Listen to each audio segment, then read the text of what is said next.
Accepting the aftermath. For most of us, this means coming home from work a little more tired than the day before. However, for some first responders, accepting the aftermath sometimes comes with memories of tragedy, smelling of blood, and nightmares of death. Some even remember certain calls like it was just yesterday. 14 years ago, while serving with the Yuma Police Department, Officer Greg Fell made a choice that he has not forgotten to this day. You know, all the times I've drawn my weapon, never shot it, but I've drawn it a gazillion times. But this night, I'm just going, this isn't good. And I don't even see Mr. Nunez draw. All of a sudden, he's just shooting. And then I just kind of reacted to the shooting.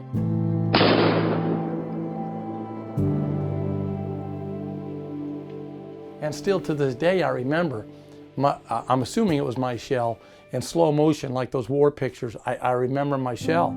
Over time, facing traumatic situations can place a heavy toll on the mental and physical health of first responders. As a result, post-traumatic stress disorder, or PTSD, can occur. Often people think, of alcohol and drugs, but it's not always that obvious. It's not always that critical.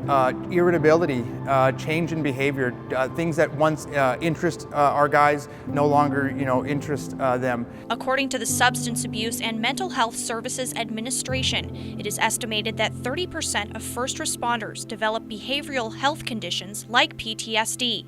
Traumatic situations can occur during many types of calls, where first responders often face dangerous situations. These responsibilities are draining on first responders and can increase their risk of emotional trauma. Often, we think of a traumatic event as one in which we experience a threat of death or injury to ourselves or others.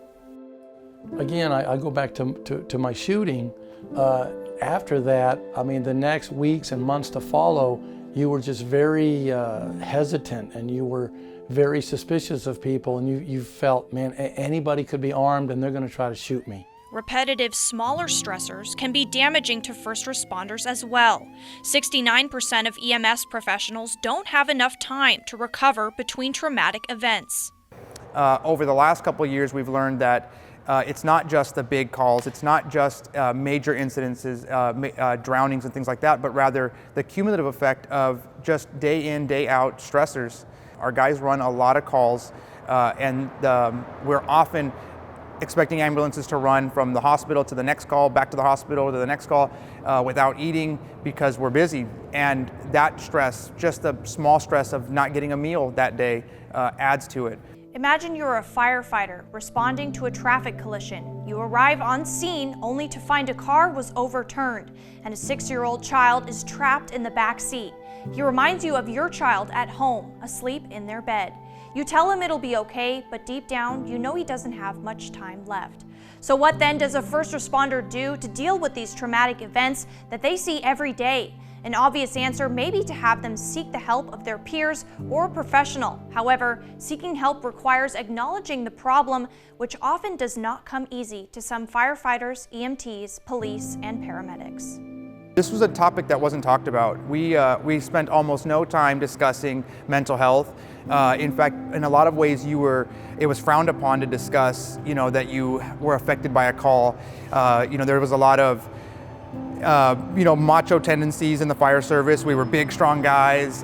We did our job, we came back, and nothing ever affected us. And then over time, we started to realize that we were losing brothers and sisters, both to suicide and to just not being able to function in their jobs anymore because of depression and signs and symptoms of post-traumatic stress. Like, a cop always has to be tough.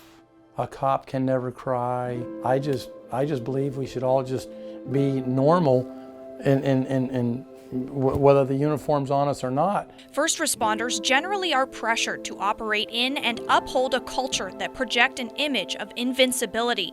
First responders sometimes try to desensitize themselves to traumatic calls as a coping mechanism. They sometimes fear that admitting they are struggling will indicate they are not up to the job. Yeah, I think in years past that was a big concern. We were always concerned that you didn't want to seem like the guy who couldn't handle the call. So it's no longer acceptable to bottle it up inside. Our guys are checking on them. We have great company officers that come in after calls and say, hey, is everybody doing okay? Let's talk about it. But we want them to be aware that there are resources there when they're ready, if they need it. But there are healthy ways for first responders to deal with trauma. These include programs that are available to them within their own department. So the FireStrong program is a resource tool that we developed that offers firefighters a centralized location to go get resources and information about everything from post-traumatic stress to sleep deprivation, heart health, and just a number of other topics that help build better firefighters. As first responders, they must accept the aftermath, but they should know that they won't always have to do it alone. Reporting in Yuma, I'm Arianna Shell, News 11.